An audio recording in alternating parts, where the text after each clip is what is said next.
তো জন উইকের বাপ আবারও রিটার্ন করেছে। টাইমলাইন দিয়ে বিবেচনা করলে তো ব্যাপারটা এরকমই দাঁড়াচ্ছে। তবে মারামারি কাটাকাটির ক্ষেত্রে এই মানুষটা জন উইকের থেকে কোনো অংশেই কম না। সিনেমার নাম হচ্ছে সিসু রোড টু রিভেঞ্জ বা সিসু পার্ট 2, যেটা ২০২২ সালের সিসু সিনেমার একটা সিকুয়েল। সেই সিনেমাটা যদি দেখে থাকেন তো একদম গ্রেট, কারণ আপনারা একটা সেরা অ্যাকশন সিনেমার উইটনেস করেছেন। তবে কথা যখন হচ্ছে সেই সিনেমাটার পার্ট 2 কে নিয়ে, তো এখানে যে গল্পের মেইন চরিত্র, তার ব্যাক স্টোরিটা, তার পার্সোনাল লাইফটাকে আরো বেশি ফোকাস করা হয়েছে। এবং অ্যাকশন, না ভাই, অ্যাকশন একদমই কমেনি, বরং এবার আরো ব্রুটাল কিছু দেখিয়েছে। তো আর কি, চলো শুরু করা যাক। Welcome to my channel. আর এই ভিডিওতে আমি সিসু রোড টু রিভেঞ্জ সিনেমাটাকে সম্পূর্ণ এক্সপ্লেন করব। তো ফার্স্ট অফ অল, সিনেমার নাম সিসু কেন? শব্দটার অ্যাকচুয়ালি কোনো অর্থ নেই। এটা এক টাইপের ফিনিশ শব্দ, যেটা রিপ্রেজেন্ট করে একটা কঠোর দৃঢ় সংকল্প এবং সাহস। তো গল্পের সময়কাল হচ্ছে ১৯৪৬ এবং স্থানটা হচ্ছে ফিনল্যান্ড, এবং যেখানে মেন স্টোরিটা তৈরি হয়েছে। তবে এই ফিনল্যান্ডের অনেকটা জায়গা, বিশেষ করে ক্যারেলিয়া, যেটা সোভিয়েতের দখলে চলে গিয়েছে। এবং আমাদের গল্পের মেন চরিত্র অর্থাৎ আতামি কোর্পি, যাকে গোটা দেশ বা সেই রিজনের মানুষেরা একটা লেজেন্ড হিসাবে মনে করে, তার সাথে এই সোভিয়েতদের সম্পর্কটা একদমই ভালো না। কারণ সেই যুদ্ধের সময় অর্থাৎ উইন্টার ওয়ার, যখন এই মানুষটা একা কয়েকশো সোভিয়েত সৈন্যকে হত্যা করেছে। এই মানুষটার নাম শুনলে লিটারেলি সবাই কাঁপে, যেটার প্রমাণ আমরা আগের বারই দেখেছিলাম যে নাজি সৈন্যগুলোর সাথে সে কি করেছিল। তবে সোভিয়েতের হিট লিস্ট থেকে কিন্তু সে এখনো সরে যায়নি, সে টার্গেট হয়ে গেছে। আর সমস্যাটা তখনই হয়ে দাঁড়ায় যখন সে আবারও সেই সোভিয়েতের টেরিটরিতে প্রবেশ করে নিজের বাড়িতে যাওয়ার জন্য। যেমনটা বললাম, তার নিজের বাসস্থান সেই কারেলিয়া, যেটাই সোভিয়েত দখল করে রেখেছে। তো সেখানে সে যাচ্ছে। তো চেক পয়েন্টে তার পরিচয়পত্রটা দেখার পরই সৈন্যরা অ্যালার্ট হয়ে যায় যে সেই মোস্ট ওয়ান্টেড মানুষটা তাদের রিজনে প্রবেশ করেছে। আগের বার তো সে জীবিত বেরিয়েছে, এবার তাকে ছাড়লে চলবে না। আমরা তার বডি ল্যাঙ্গুয়েজে বুঝতে পারি যে সেই মুহূর্তে একটা টেন্স সিচুয়েশন চলছে। মানে আতামি কোর্পি সে কিন্তু চায় না কোনো লড়াই, তবে সে জানে যে এটা অনিবার্য হবেই। তবে কখন হবে সেটাই হচ্ছে প্রশ্ন। যাই হোক, সে সেই স্থানে এসেছে যেখানে তার আগের বাড়ি ছিল, যেখানে তার পরিবার বসবাস করত। তবে সেই পরিবার আর নেই, তার পরিবারের আর কোনো চিহ্নই বাকি নেই, কারণ সেই সোভিয়েত সৈন্যরা তার সম্পূর্ণ পরিবারকে নৃশংসভাবে হত্যা করেছে সেই উইন্টার ওয়ারে, সেই যুদ্ধের সময়। এবং এই ফার্স্ট টাইম আমরা এই মানুষটাকে এরকম ইমোশনাল হতে দেখি। সেই যে প্রথম থেকে তার মধ্যে যে ক্রোধ, রাগটা যে দেখছি না, এটা আসলে তার পরিবার হারানোর কারণেই হয়েছে। তার পরিবার তো নেই, তবে স্মৃতি হিসাবে পড়ে রয়েছে তার বানানো এই ঘরটা, যেটাকে সে এই স্থান থেকে তুলে তার নতুন জায়গায় নিয়ে যেতে চায়। তবে শত্রুরা তাকে ভুলে যায়নি, বিপদ আবারও আসছে।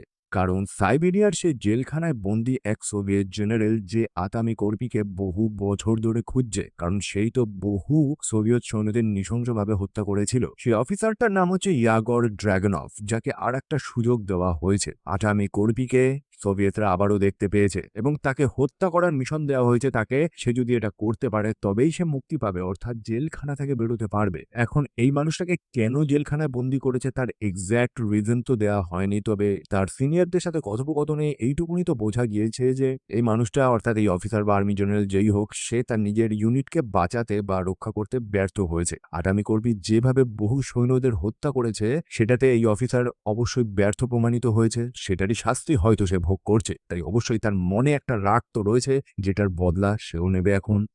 অন্যদিকে আমাদের গল্পের মেন চরিত্র, যে তার পুরনো বাসস্থান ত্যাগ করছে, তার শখের বাড়ির প্রত্যেকটা তক্তা খুলে সে গাড়িতে বোঝাই করে নিয়ে চলে যাচ্ছে। যেমনটা বললাম, তার পরিবারের শেষ স্মৃতি বলতে তো এই ঘরটাই তো ছিল। সেটা নিয়েই সে যাচ্ছে ফিনল্যান্ডের উদ্দেশ্যে, তার নতুন বাসস্থান। তবে মাঝখানেই বেশ কিছু সোভিয়েত সৈন্যরা তার গাড়িটাকে আটক করে। যেমনটা বলেছিলাম, সে চায় না লড়তে, তবে সে টেন্স সিচুয়েশনটা আবারও তৈরি হয়।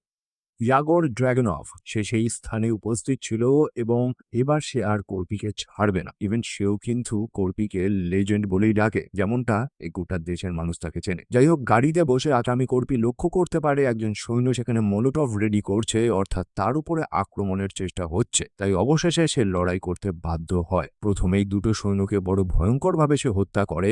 ইভেন একটা সৈন্য তো কাজ ভেঙে তার গাড়ির মধ্যেই তার পাশের সিটেই পড়েছিল অজ্ঞান হয়ে।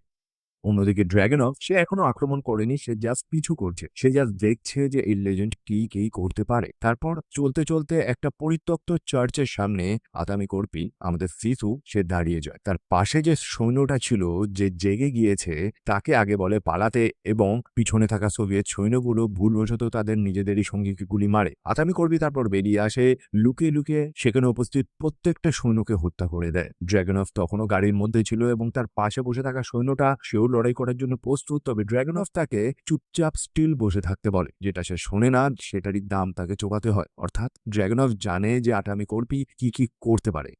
যাই হোক, আটামি কর্পিকে আমি এখন লেজেন্ড বলেই রাখছি। তো সে লেজেন্ড সে কিন্তু ড্রাগনভকে গুলি মারে না, বরং তাকে একটা ফাইনাল ওয়ার্নিং দিয়ে সেখান থেকে চলে যায়। তার গাড়ির টায়ারটা লিক করে দেয় যাতে সে পুনরায় তার পিছু না করতে পারে। তবে বিপদ তো তাতেও যায়নি।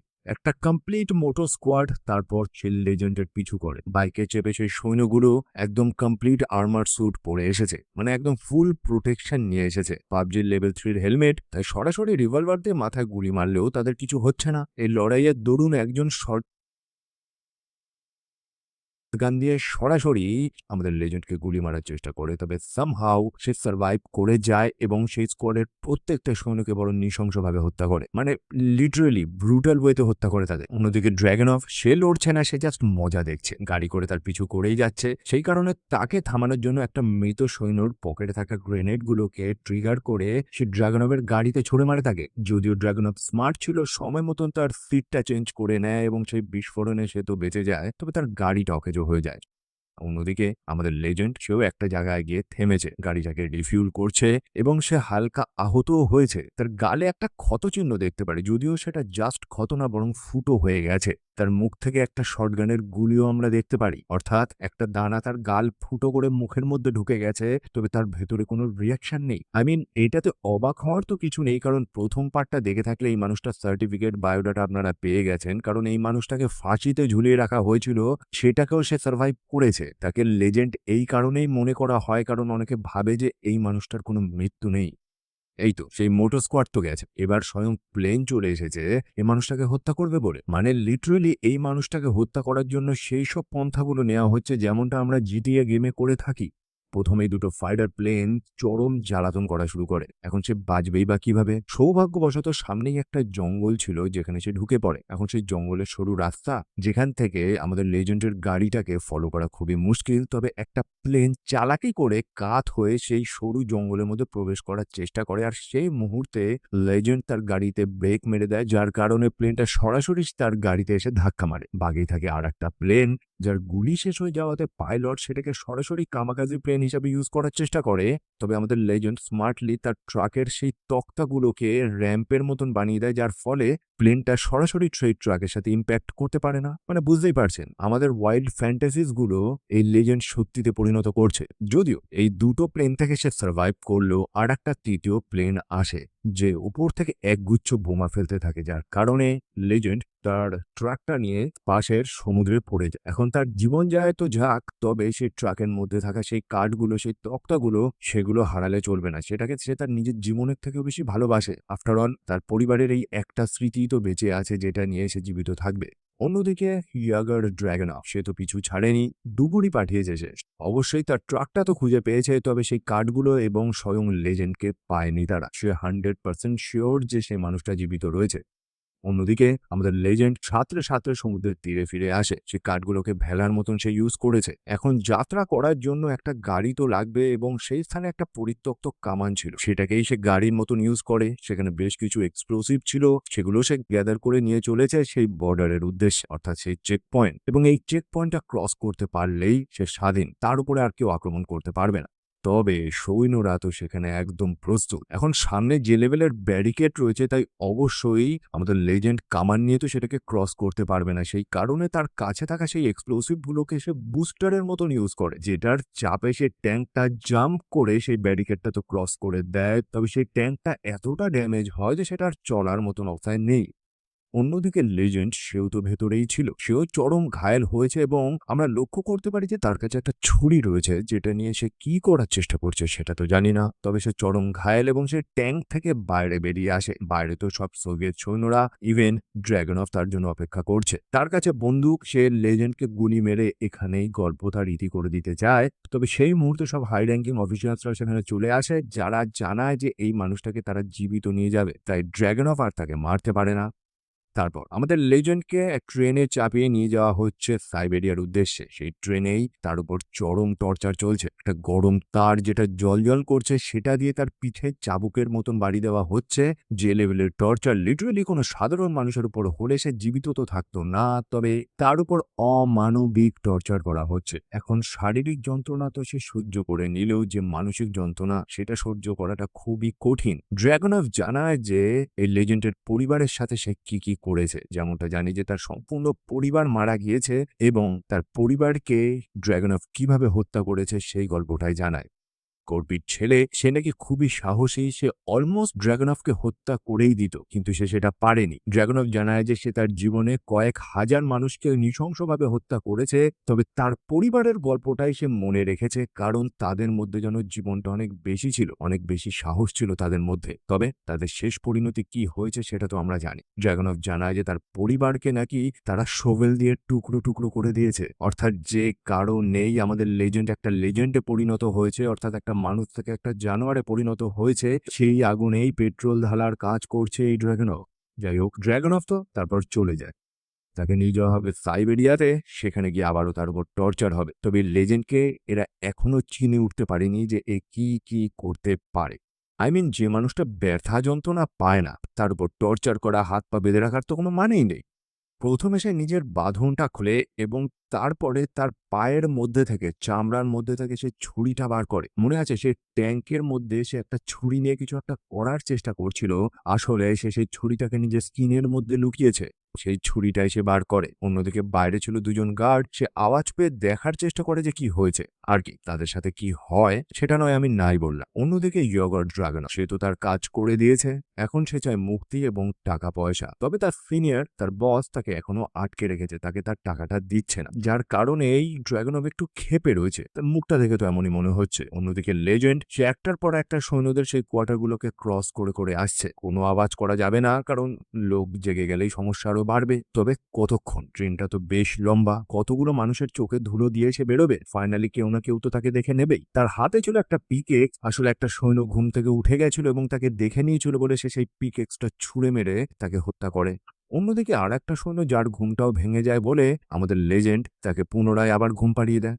সামনেই আরেকজন সৈন্য হাতে মদের বোতল নিয়ে ঘুমাচ্ছে, ভুলবশত হাত দিয়ে বোতলটা পড়ে যায়, ভেঙে কাঁচগুলো চারদিকে ছিটকায়। সেই কাঁচগুলো পাড়িয়েই আমাদের লেজেন্ড এগোতে থাকে, কারণ কোনো ধরনের আওয়াজ রিয়াকশন সে দিতে পারবে না। সো লুকিয়ে চুরিয়ে সৈন্যদের অনেক অ্যাভয়েড করে সে সামনের দিকে তো এগোচ্ছে, তবে অ্যাক্সিডেন্টলি ট্রেনের উপর দিয়ে চলার দরুন সে ভেঙে চুরে নিচে পড়ে যায়। নিচে এক সশস্ত্র বাহিনী হাতে বন্দুক নিয়ে তো ঘুমাচ্ছে, সামনে তারা সেই লেজেন্ডকে দেখে গুলি মারার চেষ্টা করে। তবে যে মানুষটার ভাগ্যে মৃত্যুই লেখা নেই, গুলি আর তার কি বা করতে পারবে? লেজেন্ড তখন দুটো মানুষকে শিল্ডের মতন ব্যবহার করে এবং পরে তাদেরই এক বন্দুক নিয়ে এলো পাথারি গুলি চালাতে থাকে। যে গুলির আওয়াজ এবং সৈন্যদের চেঁচামেচি ড্রাগনভের কানে গিয়ে পৌঁছায়। ড্রাগনভ গিয়ে সেই জিনিসটাই দেখে যেমনটা সে প্রত্যাশা করেছিল। অবশ্যই সে এখন এই লেজেন্ডের সাথে তো লড়তে চায় না, সেই কারণে তার সম্পূর্ণ কোচটাকেই সেই ট্রেন থেকে আলাদা করে দেয়, যাতে কোনোভাবেই এই লেজেন্ড তার সামনে না পৌঁছাতে পারে। তারপর ড্রাগনভ সরাসরি চলে যায় তার বসের কাছে এবং তার থেকে টাকা পয়সা নিয়ে তাদের প্রত্যেককে হত্যা করে দেয়। বেসিক্যালি মুক্তি এবং টাকার জন্যই সেই কাজটা করছিল। এসব লড়াই টড়াইয়ে তার বিন্দুমাত্র কোনো ইন্টারেস্ট নেই। অন্যদিকে আটামি কর্পি, অর্থাৎ লেজেন্ড, সে অত সহজে তো ড্রাগনভকে ছেড়ে দেবে না। এখন তাদের ট্রেন তো বহু দূরে চলে গেছে, তাদের ধরাটাও তো মুশকিল। সৌভাগ্যবশত সেই ট্রেনের মধ্যেই একটা ব্যালিস্টিক মিসাইল ছিল, যেটাকে সে অ্যাক্টিভেট করে দেয় এবং সেটা একটা বুস্টারের মতন কাজ করে। ড্রাগনভ ভেবেছিল যে ফাইনালি সে এবার হয়তো মুক্তি পেয়েছে, তবে না, মুক্তি তো সে পায়নি। আমাদের লেজেন্ড একদম রকেটের বেগে উড়ে আসে ড্রাগনভের কাছে। সেখানে তাদের দুইজনের মধ্যে চরম ফাইট হয়, যেখানে একটা সময় তো মনেও হচ্ছিল যেন ড্রাগনভ জিতে যাবে, যদিও আমাদের লেজেন্ড সে চরম ঘায়েল রয়েছে, সে এক্সস্ট হয়ে পড়েছে, লড়াই করার মতন অতটা তো জোর নেই। তবে ভাগ্য যার সাথে আছে তাকে আর মারবে কে? যে অ্যাক্টিভ মিসাইলটা সেখানে ছিল সেটা জাস্ট কয়েকটা নাট বল্টুর মাধ্যমে সেই ট্রেনের সাথে আটকে ছিল। লেজেন্ড তখন সেই স্ক্রুগুলোকে খুলে দেয়, যার ফলে সেই মিসাইলটা সরাসরি মিসাইলের কাজই করে। সেটা ড্র্যাগনভকে হিট করে, যেটার ফলে একটা চরম বিস্ফোরণ হয়, যেটাতে অবশ্যই ড্র্যাগনভের মরে যাওয়া তো দূর, তার বডির কোনো টুকরো হয়তো পাওয়া যাবে না। আমাদের লেজেন্ড ফাইনালি তার বদলা নিয়েছে। তারপর সে চলে যায় তার আগের স্থানে, যেখানে সেই কাঠগুলো রয়েছে, তার ঘরের সেই অংশগুলো যেগুলোকে গ্যাদার করে সে চলেছে তার নতুন বাসস্থানের উদ্দেশ্যে। সেই বর্ডার চেক পয়েন্টে সে আবারও থামে এবং সৈন্যরা যখন তার আইডি কার্ডটা চেক করে, তারা রিয়েলাইজ করে যে এটাই তো সেই মিথ, তার লেজেন্ড। তারা অ্যাক্সেস দিয়ে দেয় এবং ফাইনালি আতামি কর্পি ফিনল্যান্ডে প্রবেশ করে। অবশেষে একটা খালি জায়গা বেছে নিয়ে সেখানেই সে তার বাড়িটাকে পুনরায় বানানোর সিদ্ধান্ত নেয়। সেই কাঠগুলো নিয়েই, অর্থাৎ তার পরিবারের শেষ স্মৃতিগুলোকে নিয়েই সে আবারও একটা ছোট্ট ঘর বানাচ্ছে। তবে সেই দরুন বেশ কিছু লোকাল মানুষদের আমরা দেখতে পাই, কিছু ফিনিশ মানুষ যারা কিছু জিনিসপত্র নিয়ে সেই স্থানে চলে আসে। কর্পি তখন মনে করছিল যে এই মানুষগুলো হয়তো আক্রমণ করতে এসেছে, যদিও এমন একটা পরিস্থিতি সে কাটিয়ে এসেছে সে সহজে কাউকে বিশ্বাস করে উঠতে পারছে না। তবে সেই মানুষগুলো জানায় যে না, তারা এখানে এসেছে সাহায্য করার জন্য। তার বাড়িটাকে পুনরায় বানাতে তারা সাহায্য করবে তাকে, এবং এই কথাটা শোনার পরেই সে ইমোশনাল হয়ে পড়ে এবং সেই মানুষগুলো একত্রিত হয়ে সে বাড়িটাকে বানানো শুরু করে। বলছে এই মানুষগুলো এমন না যে র্যান্ডম তারা সাহায্য করছে, তারা জানে যে কাকে তারা সাহায্য করছে, কে এই মানুষটা, এবং তাদের দেশে যখন যুদ্ধ হয়েছিল তখন এই মানুষটা কি কি করেছিল। ওয়েল, সিসুর সেকেন্ড পার্টের স্টোরি আপাতত তো এইটুকুনি। তবে যেমনটা বললাম যে প্রশ্ন যেখানে অ্যাকশনের, তো এই দ্বিতীয় পার্টটা কয়েক গুণ ব্রুটাল ছিল প্রথম পার্টটা থেকে, এবং মাঝে মধ্যে এরকম মারকুটটা সিনেমা আমি বেশ এনজয় করি। একটু আধটু তো প্রয়োজন নাকি কখনো কখনো। সিনেমাটা দেখতে চাইলেও ডেফিনেটলি দেখতে পারেন, অন্তত এর অ্যাকশনের জন্য। তবে আমার ভিডিওটা আপনাদের কেমন লেগেছে সেটা কিন্তু জানাতে বলবেন না। ভালো লাগলে লাইক করতে পারেন। যারা এখনও আমার চ্যানেলটি সাবস্ক্রাইব করেননি, এরকম মজার মজার মুভির এক্সপ্লেনেশন পেতে এখনই সাবস্ক্রাইব করে ফেলুন আমাদের সিনেভার্স HR চ্যানেলটি। ভালো থাকবেন, সাবধানে থাকবেন। Take care and by.